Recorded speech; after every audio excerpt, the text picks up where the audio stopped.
اعوذ باللہ من الشیطان الرجیم، بسم اللہ الرحمن الرحیم۔ السلام علیکم ورحمۃ اللہ وبرکاتہ۔ آج کی حدیث کا موضوع ہے بردباری اور اخلاق عظیم کا ایک واقعہ۔ یہ حدیث روایت ہے بخاری سے۔ حضرت ابو ہریرہ رضی اللہ تعالی عنہ فرماتے ہیں کہ ایک شخص نے رسول اللہ صلی اللہ علیہ وآلہ وسلم سے قرض کا تقاضا کیا اور اس میں بہت زیادہ سختی کی۔ صحابہ کرام نے بدلہ لینے کا ارادہ کیا تو آپ صلی اللہ علیہ وآلہ وسلم نے فرمایا کہ اسے چھوڑ دو، کیونکہ ہر حقدار کو کہنے کا حق ہے، بلکہ ایسا کرو کہ ایک اونٹ خرید کر اسے دے دو۔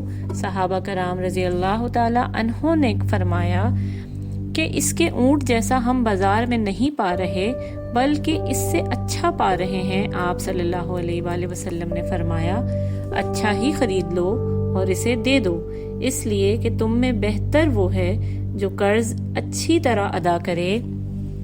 حدیث کا مفہوم یہ ہے کہ آپ صلی اللہ علیہ وآلہ وسلم نے قرض کی واپسی کے لیے حقدار کو بولنے کا حق دیا اور پھر قرض واپسی کرنے میں بہتری اختیار کرنے کا حکم دیا۔ جزاک اللہ خیرا کثیرا۔